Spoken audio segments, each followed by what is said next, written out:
Olá, sejam muito bem-vindos ao canal Estudando Emmanuel. Eu sou o Neuber, um dos colaboradores do canal, e hoje nós estamos aqui para o vídeo estudo sobre o tema destruição, uma das 10 leis morais colocadas na codificação kardeciana por Allan Kardec no Livro dos Espíritos. Então, vamos iniciar pela introdução. O que nós temos aqui na introdução conceituando o que vem a ser destruição. Ação é o efeito de pôr abaixo o que está construído, demolição. Ação é o efeito de tirar a vida, eliminação, exterminação ou morte. Já no Livro dos Espíritos nós vemos uma outra definição, onde Kardec pergunta o seguinte, na pergunta de número 41 aos Espíritos. Um mundo completamente formado pode desaparecer e a matéria que o compõe espalhar-se de novo no espaço? E a espiritualidade responde, sim, Deus renova os mundos como renova os seres vivos. E nós temos ali uma pequena frase, destruição como fator de transformação, de renovação. Bom, gente, primeiro a gente viu o conceito de destruição aí, como nós conhecemos, que é destruir alguma coisa, né? Algo que está construído, demolir, etc. Ou a destruição no sentido de tirar a vida, eliminar, exterminar, morte, né? E depois nós vemos ali, no Livro dos Espíritos, a colocação dos irmãos espirituais, né, dos trabalhadores da obra kardeciana, dizendo, olha, Deus renova os mundos como renova os seres vivos. E nós entendemos isso como a destruição sendo parte da renovação. E é essa a conotação que nós temos para esse assunto no vídeo do dia de hoje. Tá ok? Vamos iniciar então o nosso estudo partindo do Livro dos Espíritos, de 1857, onde nós temos as leis morais no livro 3º, como eu disse no início do vídeo. No capítulo 6, nós temos a lei de destruição. Então Kardec pergunta, na pergunta de número 728, a destruição é uma lei da natureza? E a resposta veio, é necessário que tudo se destrua para renascer e se regenerar. Por isso, a que chamais destruição não é mais que transformação, cujo objetivo é a renovação e o melhoramento dos seres vivos. Gente, olha que interessante. Esse capítulo é dedicado à lei de destruição e a pergunta da introdução falava sobre a destruição dos planetas, dos mundos, né? E aqui a espiritualidade já vem falar de destruição de uma maneira mais generalizada, falando aí da destruição dos seres vivos. E fica muito claro para nós o conceito de renovação, de reconstrução, de regeneração. Então é o que fala ali, ó. Porque isso aqui chamais destruição não é mais que transformação. Não é? Eu costumo dizer que nenhuma folha cai de uma árvore e se destrói, porque na verdade ela se transforma, ela vira adubo, ela vira nutrientes para a própria raiz da árvore ou alimento para outros seres vivos. Então nada se destrói, tudo se transforma, né? Nós ainda temos que aprender esse conceito, né? Nem mesmo a nossa vida se destrói, né? O nosso corpo também não se destrói, se transforma, mas a nossa vida, que é a essência, a nossa essência, né, o nosso princípio inteligente, que é o espírito, ele continua e se transforma mais a cada reencarnação. Né? Continuando, na pergunta 729, Kardec perguntou o seguinte, se a destruição é necessária para a regeneração dos seres, por que a natureza os cerca de meios de preservação e conservação? E aí a espiritualidade pergunta, para evitar a destruição antes do tempo necessário. Toda destruição antecipada entrava o desenvolvimento do princípio inteligente. Foi por isso que Deus deu a cada ser a necessidade de viver e se reproduzir. Então veja, a inteligência, né,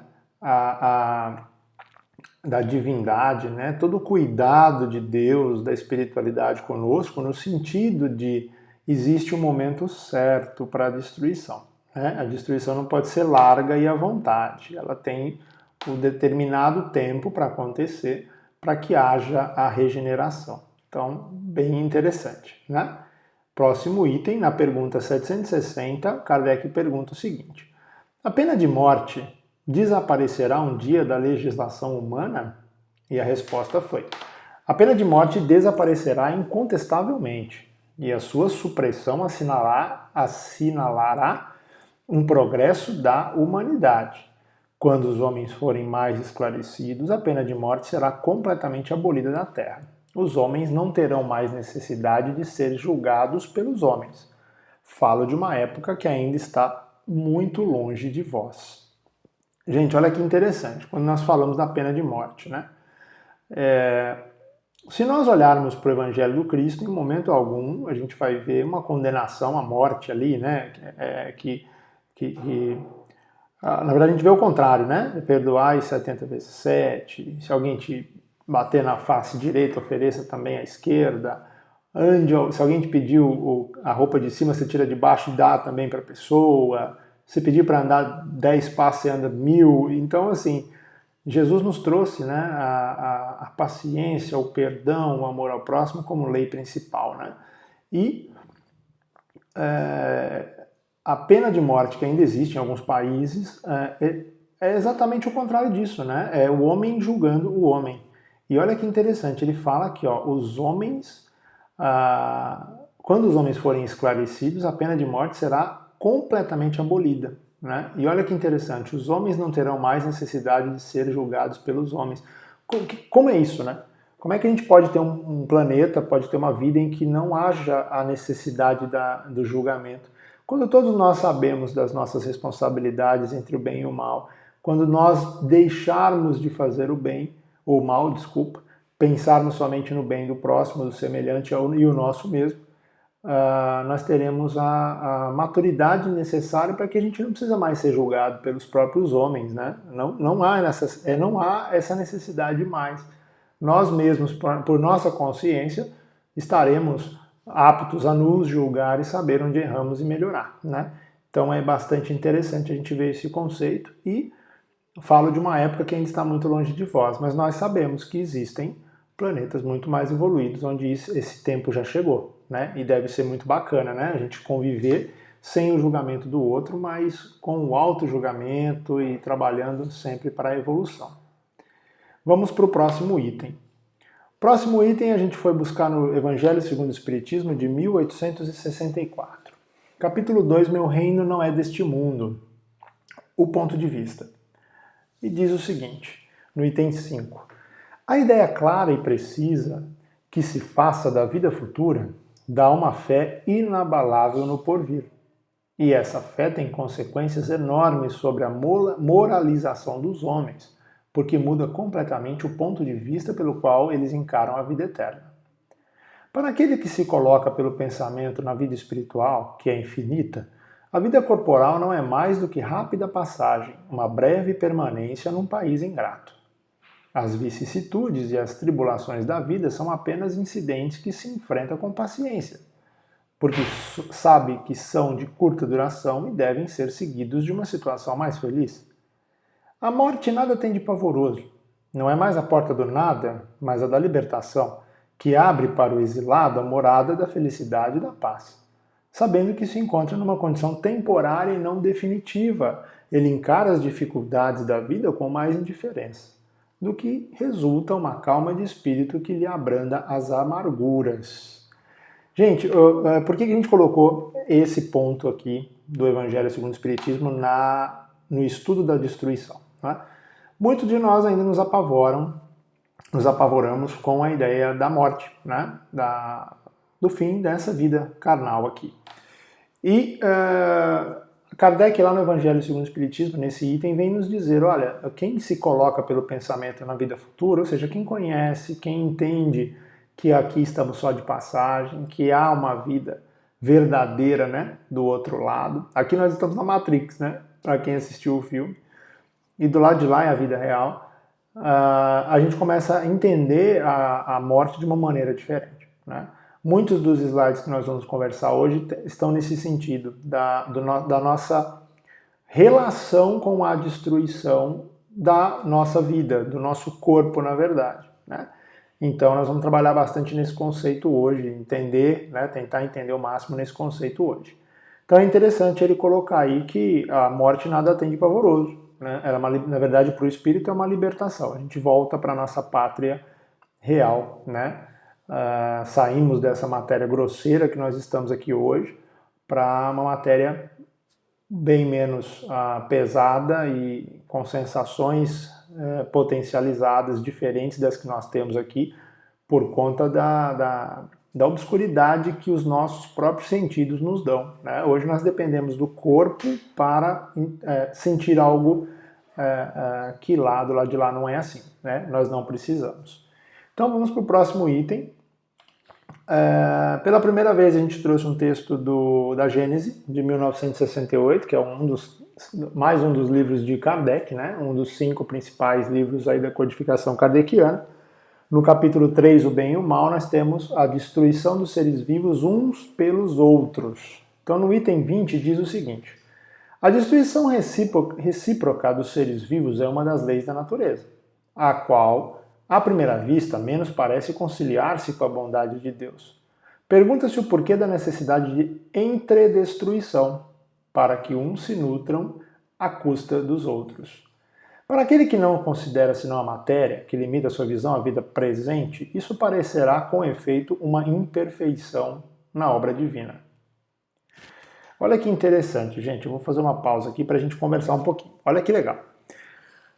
A destruição recíproca, ou seja, os seres humanos, a cadeia alimentar, vamos colocar assim, né, para todo mundo entender. A cadeia alimentar, ela é uma lei da natureza. Então, é necessário, por exemplo, a gente vê no mar que milhões de peixes sejam parte da alimentação de uma baleia, por exemplo, né?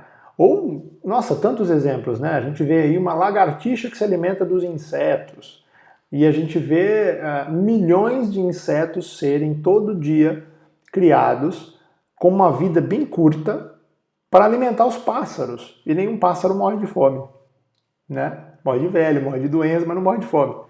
Então, é interessante a gente ver como o planeta em si ele é vivo e ele se autossustenta através da cadeia alimentar. Nós também somos parte dessa cadeia. Estamos no topo da cadeia alimentar.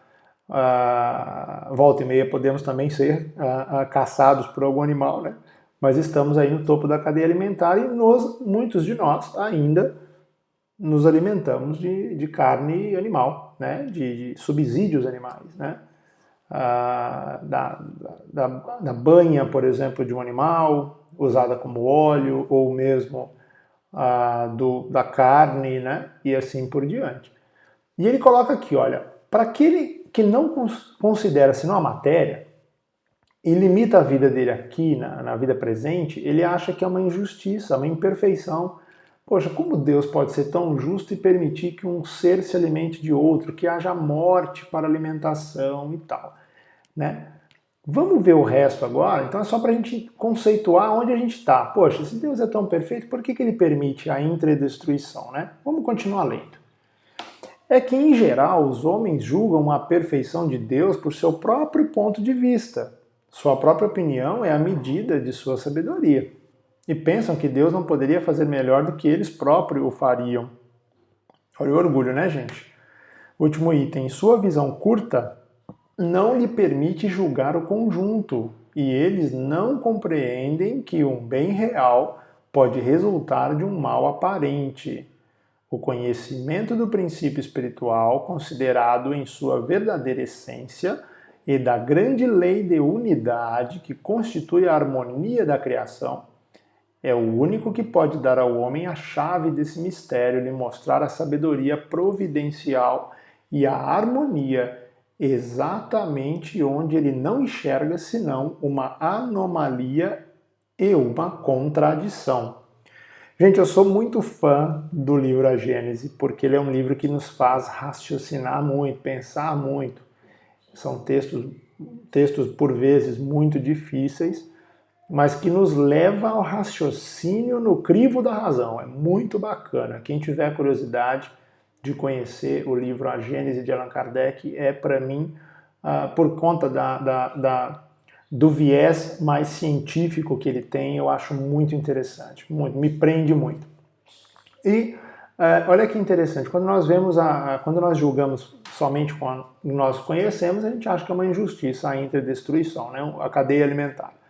Mas quando a gente olha o conjunto, então assim, quem de nós poderia garantir que a vida de um inseto, que se limita muitas vezes a um dia, a 24 horas, como a ciência vem estudando, né? O inseto, de manhã ele nasce, são milhões, e ele vive durante 24 horas e morre no outro dia. E outros milhões, muitos deles usam esse dia somente para reprodução, quando não são vítimas de outro animal que vai se alimentar deles. Né? E o resto mortal dele também alimenta para outros tipos de animais. Mas assim, quem nos garante que aquele ser, aquele inseto que está ali, que passou por esse ciclo de 24 horas, não tenha de fato, na sua evolução, de passar por esse pequeno período, milhões, bilhões, trilhões de vezes ali. Nasce e desencarna, nasce e desencarna, nasce e desencarna. Então, quantos de nós, quem de nós aqui conhece a evolução dos animais, não é? Quem de nós pode falar sobre isso? Esse é um tema muito interessante, assim, a evolução dos animais, é muito interessante. Então existem muitas descobertas para a gente fazer dentro do espiritismo ainda, por exemplo, relacionada à evolução animal, né? Até onde vai a evolução de um animal? Uma categoria de animal, quando evoluir o suficiente, passa para outra categoria? Quando que um animal deixa de ser animal para ser uma alma humana? Isso é possível? Né? Em alguns pontos do Livro dos Espíritos a gente tem algumas dicas sobre isso. Eu não vou entrar profundamente nesse assunto, eu gosto muito desse assunto, mas não vou entrar profundamente nele. Vamos falar primeiro da lei de destruição. Vamos continuar então. Próximo item, agora nós entramos nos livros de Emmanuel, tá? Primeiro, livro A Caminho da Luz de 1939, item O Mediterrâneo e o Mar do Norte. Por essa época, novos fenômenos geológicos abalam a vida do globo. Precisava Jesus estabelecer as linhas definitivas da grande civilização, cujos primórdios se levantavam. E dessas convulsões físicas do orbe surgem renovações que definem o Mediterrâneo e o Mar do Norte, fixando-se os limites da ação daqueles núcleos de operários da evolução coletiva. Bom, gente, Caminho da Luz é um livro fantástico, fala de toda a evolução espiritual do planeta, né, onde Emmanuel conta desde a criação do planeta até as sociedades atuais. Atuais eu digo até 1930 e alguma coisa. E é muito interessante, tem dois pontos nesse texto muito interessantes. Primeiro, os fenômenos geológicos abalavam a vida, ou seja, houveram fenômenos muito potentes que abalaram a vida, ou seja, transformaram o planeta. Então, quantas pessoas não devem ter sido destruídas, entre aspas, né, o corpo, quantas mortes não aconteceram nesses fenômenos geológicos que acontecem até hoje, né? Como nós tivemos aí um tsunami há pouco tempo, há poucos anos aí, que realmente muita gente foi abalada, né? Muita gente desencarnou. E então esses fenômenos geológicos são utilizados para renovação de áreas, para preparação de pedaços do planeta para alguma coisa, né? Dentro das leis divinas. E nós temos uma coisa interessante aqui, ó. Lá nesses fenômenos geológicos, aqui ele fala da formação do mar Mediterrâneo e do Mar do Norte. Isso é muito... Gente, é lá na formação do planeta, é lá atrás. E olha que interessante, precisava Jesus estabelecer... Gente, Jesus já era o governador espiritual do orbe. Ele já era o governador do orbe nessa época. Então a gente tem duas coisas. A preocupação de Jesus em definir algumas coisas para a evolução do planeta, e os fenômenos geológicos utilizados como fator de destruição e renovação do planeta. Interessantíssimo, né? Livro A Caminho da Luz, dica de leitura muito bacana. Vamos para o próximo item. Livro Companheiro de 1977. No item Página de Fé, diz o seguinte: sirvas sob incompreensões ou pedradas, ou chores a perda de entes queridos ante a visitação da morte. Sejam qual forem os impedimentos ou provações que te assinalem a vida, acerena o espírito na fé viva e permanece na tarefa que te foi reservada.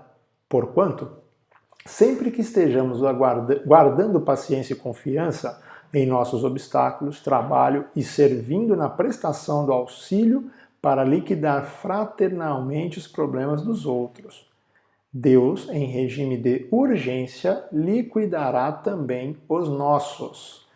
Bom, aqui nós falamos desse item por conta da visitação da morte. Choras a perda de entes queridos ante a visitação da morte. Quando nós entendemos um pouco mais sobre a lei de destruição, a necessidade da renovação por intermédio da destruição, a gente começa a entender um pouquinho melhor, né? E nós choramos menos a perda dos nossos entes queridos, porque nós entendemos que é a transformação. Sem essa transformação, nós sofreríamos muito mais, não é? Então é muito interessante a gente começar a compreender essa lei de transformação e encarar, né, o fator da destruição dos seres vivos de uma maneira diferente, né? De uma maneira mais branda. Isso nos remete lá ao livro do Evangelho segundo o Espiritismo, que nós lemos lá no início, sobre o ponto de vista, né? Muda nosso ponto de vista.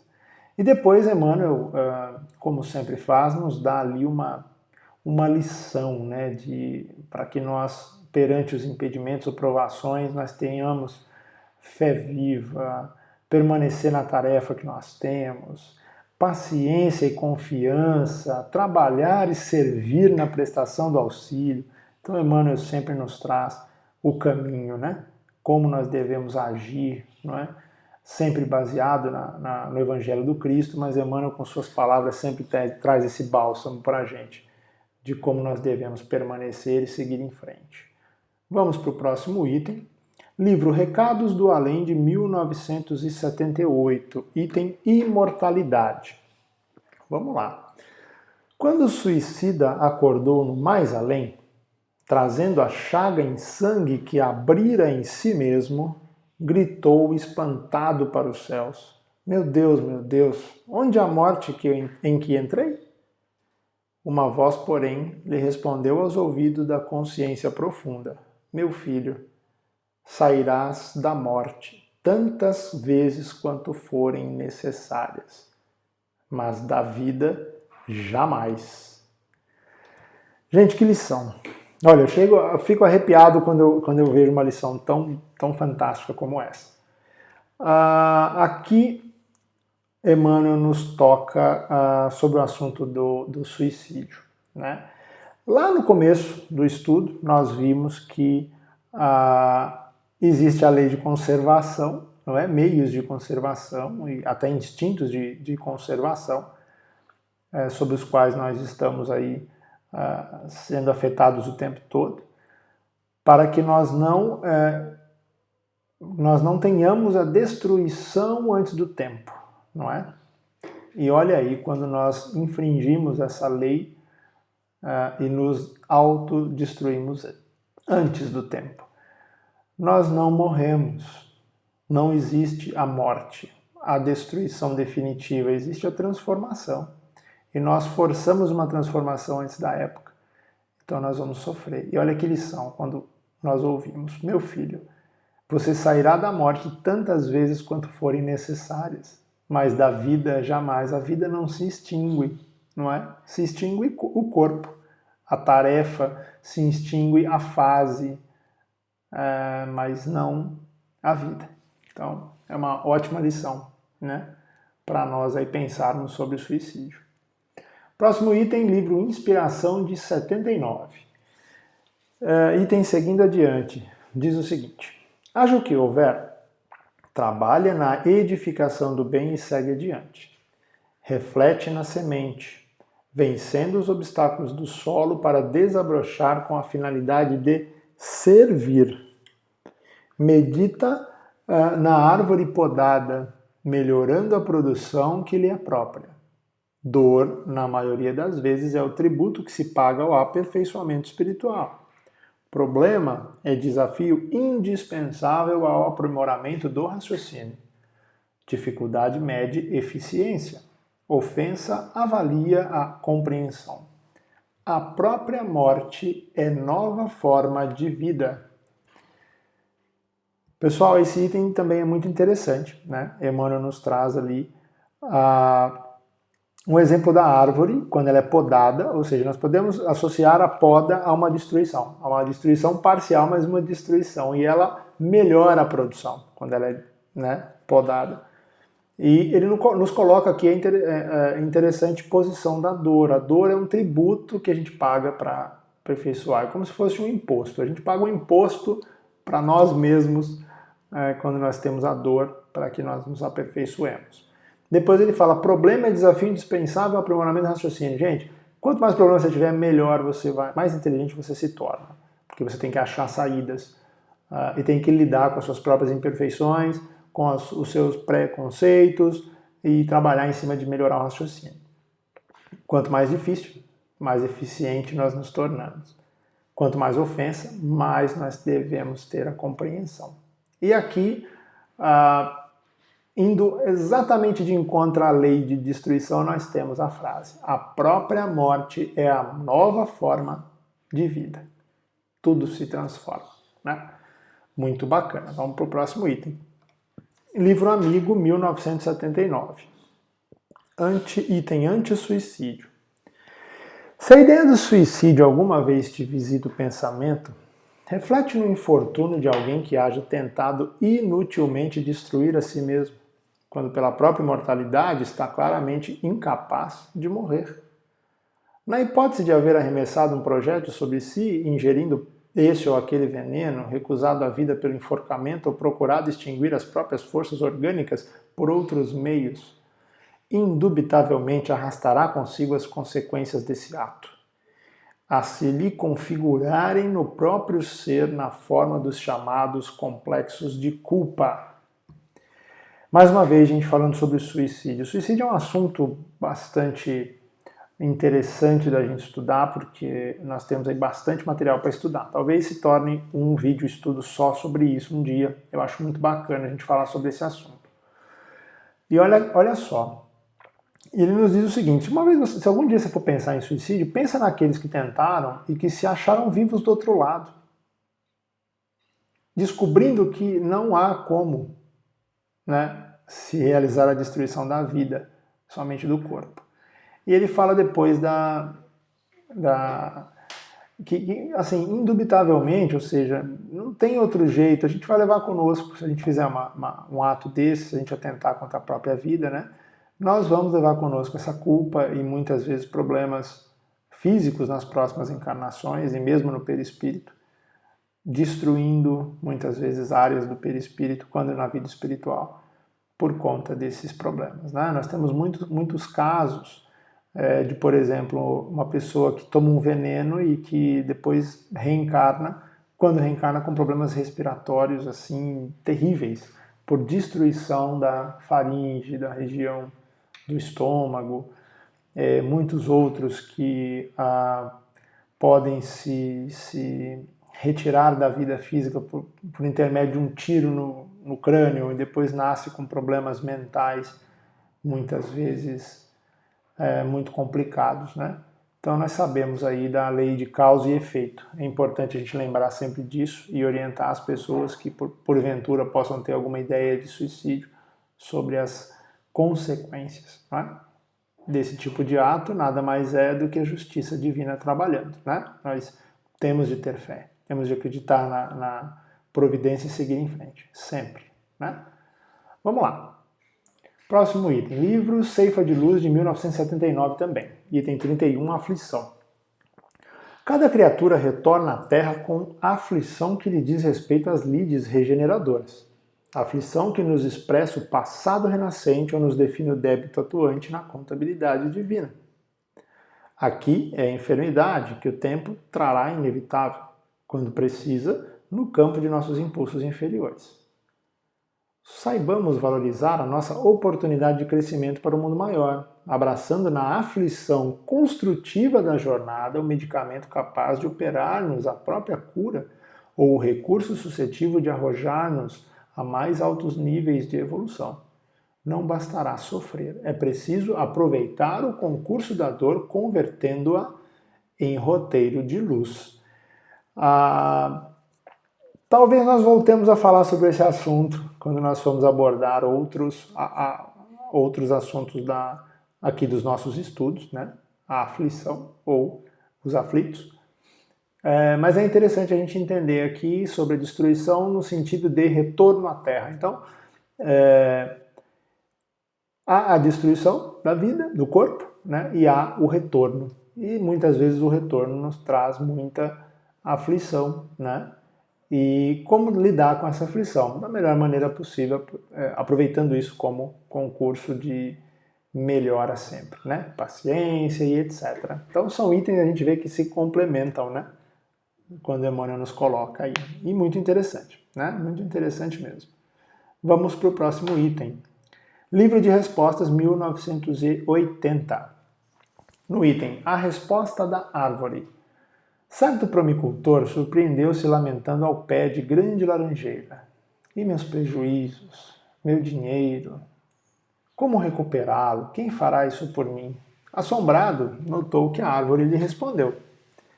Até hoje, meu senhor, nunca soube quem me apanhou os frutos e me talou as flores.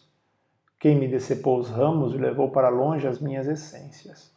Mas sei que alguém me renova todas as forças, auxiliando-me a produzir. Emmanuel nos traz aqui a lição de aprender a ter paciência, né? Ter paciência sempre, aceitar e resignação, né? E com esse exemplo, olha que interessante. Por isso que nós colocamos esse item aqui. Ele fala da resposta que uma árvore deu a um homem, né? A um pomicultor. E ele diz, olha, eu não sei quem me apanhou os frutos. Destruição, transformação. Tirou os frutos, talou as flores, decepou os ramos, levou para longe as minhas essências. Vejam o conceito da destruição servindo como a transformação e como alimento aos outros, né? Os frutos que são retirados da árvore, que para a árvore é considerado uma destruição, são insumos de alimentação para pessoas, não é? As essências são insumos que irão criar produtos para outras pessoas, irão beneficiar outras pessoas. Então nada se destrói, tudo se retira e se transforma e se melhora, desde o nosso corpo até os planetas, não é? Os astros, as estrelas e assim por diante. Então é muito interessante isso aí. Não podemos esquecer aqui que ele coloca: alguém me renova todas as forças, auxiliando-me a produzir, né? Então nós não estamos sozinhos. Mediante a destruição ainda há a compaixão e o amor de Deus por nós, não é? Vamos para o próximo item. Livro Pronto Socorro de 1980, item No Futuro. Quando o homem gravar na própria alma os parágrafos luminosos da divina lei, o ódio será expulso do mundo, as baionetas repousarão, as máquinas não vomitarão chamas para o incêndio e para a morte, mas cuidarão pacificamente do progresso planetário. A justiça será ultrapassada pelo amor. Os filhos da fé não somente serão justos, mas bons, profundamente bons. A prece constituir-se-á de alegria e louvor, e as casas de oração estarão consagradas ao trabalho sublime da fraternidade suprema. A pregação da lei viverá nos atos e pensamentos de todos. Que lindo, né? Que esperança que nos traz Emmanuel nessa mensagem. Bom, primeiro, olha que interessante. A justiça será ultrapassada pelo amor, ali no segundo parágrafo. Nos remete a outro item, né? Onde fala: os homens não terão mais de serem julgados pelos homens. E ó, nós estamos falando lá de um item dentro se eu não me engano, dentro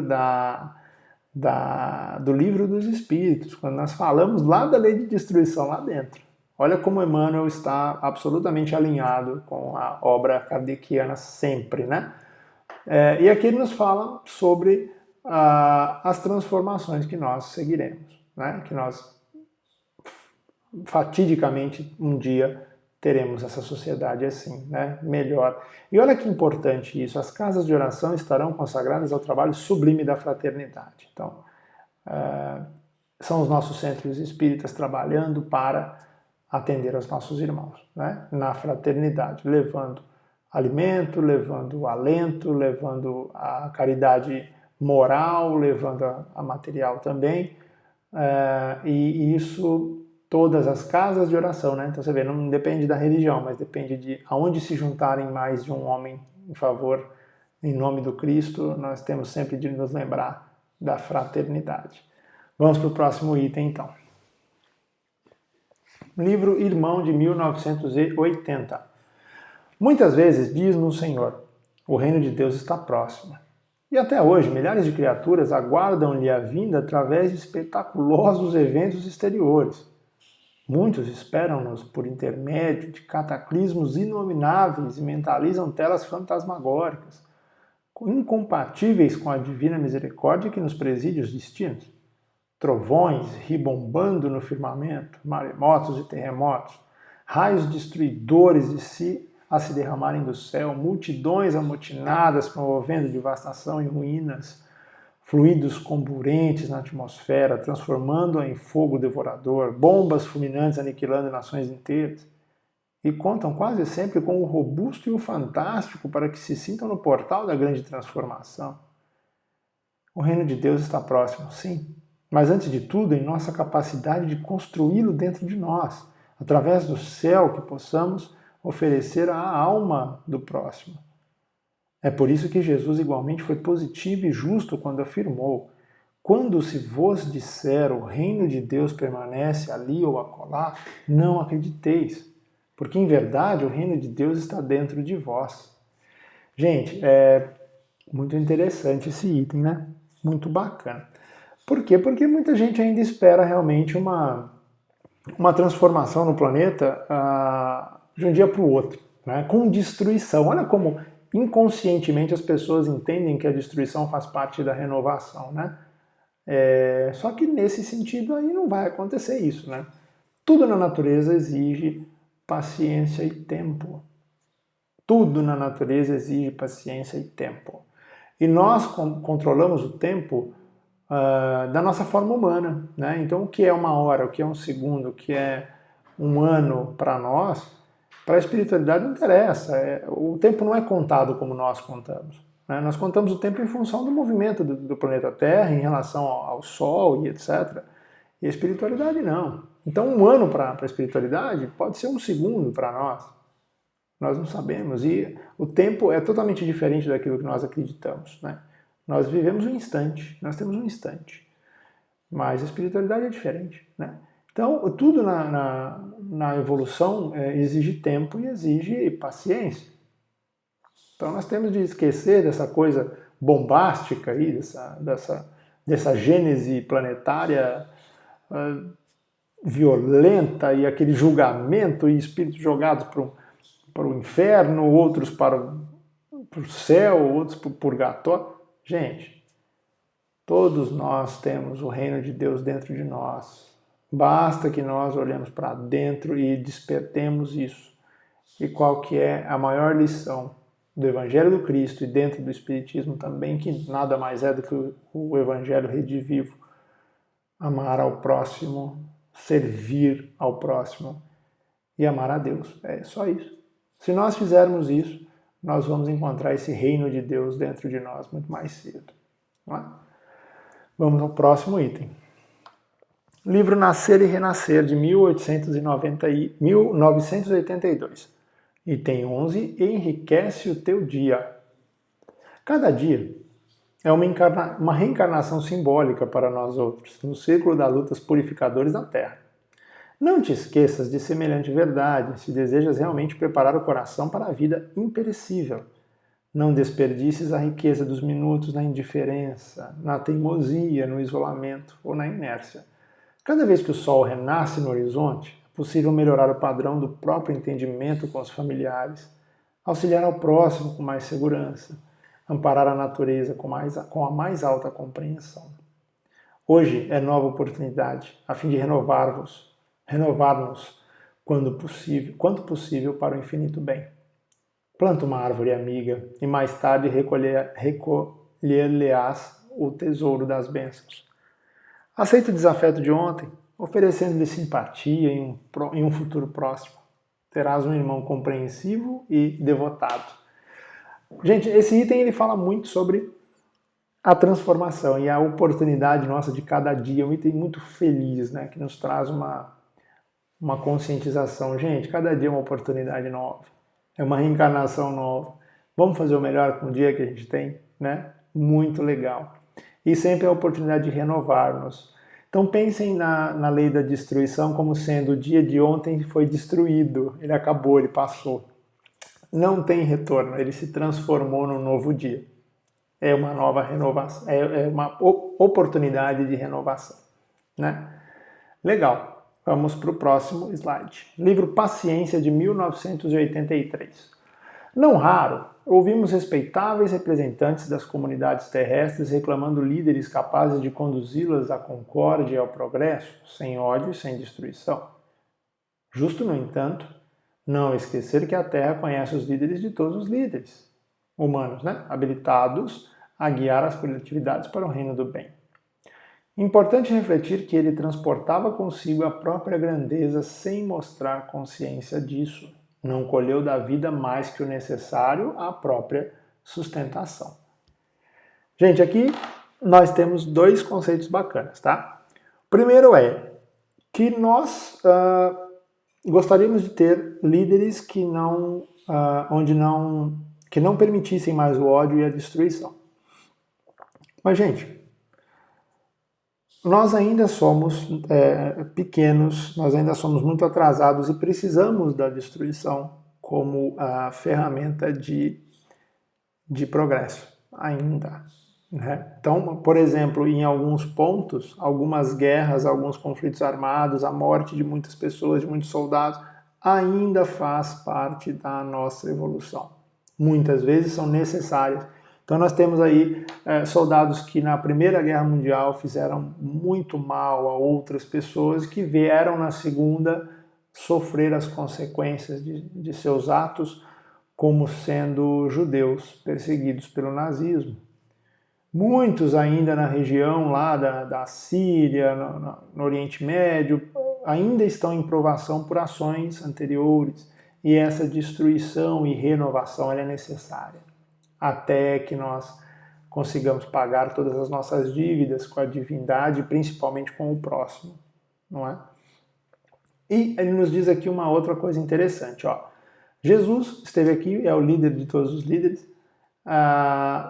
ele levava consigo a própria grandeza sem mostrar a consciência disso. Ele era grande, mas era pequeno, se fez pequeno perante nós, né?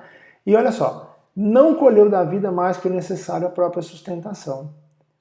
Jesus nada destruiu a não ser para a sua própria sustentação, para se alimentar. Então os peixes, os pães, tudo que ele colheu foi para ele se sustentar somente, né? Mesmo Jesus houve a destruição, né, dos peixes, por exemplo, para que ele pudesse se alimentar, né? Então nós temos de entender aí o processo de transformação e que fazem parte das leis da natureza. Próximo item, chegamos então à conclusão. Vamos lá. Primeiro item, destruição como renovação. O que nós podemos concluir desse estudo é, primeiro ponto, que a destruição ela é nada mais do que uma passagem de fase, não é? É uma renovação, é uma transformação e não uma destruição da forma com que nós entendemos, né, de destruição total, sem volta.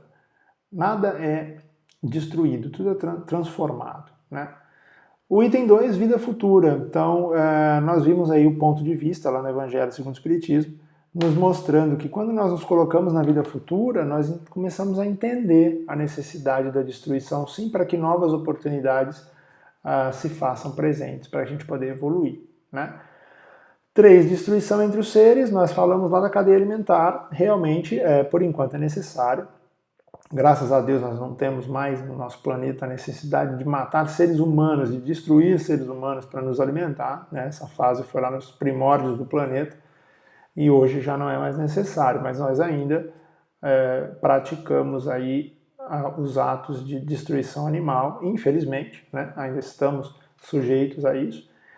Não tem vídeos no YouTube que falam sobre o programa Pinga Fogo, se não me engano, a segunda apresentação do Chico Xavier no programa Pinga Fogo, onde, segundo o próprio Chico, Emmanuel passou essa informação para ele, e ele nos conta ali sobre a alimentação de carne, né? E é bem interessante o que ele coloca. Claro que aqueles irmãos que já podem conseguir aí substituir a carne por outros tipos de alimentação é bom, né? Mas que nós temos de entender o valor e a necessidade da ingestão de proteínas, etc. Então mesmo Chico, sendo tão evoluído quanto era, e o próprio Emmanuel nos coloca que, olha, existe sim esse momento de transição para que nós não mais precisemos destruir seres para nos alimentar, né? Mas isso ainda está um pouco distante de nós.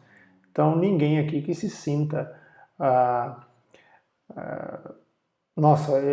pior pessoa do mundo por se alimentar de carne, né? Ou insumos de origem animal, porque faz parte da nossa evolução. Um dia nós não precisaremos mais, né? No próprio livro aí do André Luiz, né, em Nosso Lar, nós vemos uma mudança na cidade espiritual de Nosso Lar para que não houvesse mais a necessidade de ingestão de nada de insumo animal, mas sim se alimentar da água, de sopas e etc., evitando então a alimentação pesada e mudando, já que no plano espiritual, com determinado tipo de perispírito e de renovação do espírito, não é necessário mais esse tipo de alimentação. Mas por enquanto, gente, a gente está aqui, a gente tem que viver da maneira que nós estamos, no nível que nós estamos, né? Não adianta a gente querer pular alguns passos e evoluir mais do que podemos, né? Muitas pessoas, por vontade própria, em determinado momento, param de se alimentar de carne e, poxa, é louvável, mas outras não conseguem. Então, nós temos de entender que cada um tem o seu tempo. Algumas ingerem bebida alcoólica e outras já não precisam mais, né? Não querem mais fazer isso, já não se interessam por isso. Então nós temos de respeitar cada um e seguimos todos felizes, né? Uma coisa muito pessoal, muito de cada pessoa. E por último, item 4, a autodestruição. Então nós vimos ali que a autodestruição ela é muito ruim, né? A autodestruição, ou seja, o suicídio, a ideia de que se pode autodestruir, o que é completamente equivocado. Nós não temos a condição de nos autodestruir, né? Nós podemos destruir o corpo, mas a vida continua e nós, indubitavelmente, teremos de pagar pelos por essa transgressão da lei da natureza quando nós tentamos o suicídio, né? Então, gente, era isso que eu tinha para falar para vocês hoje. Agradeço a companhia e até semana que vem no próximo vídeo. Obrigado.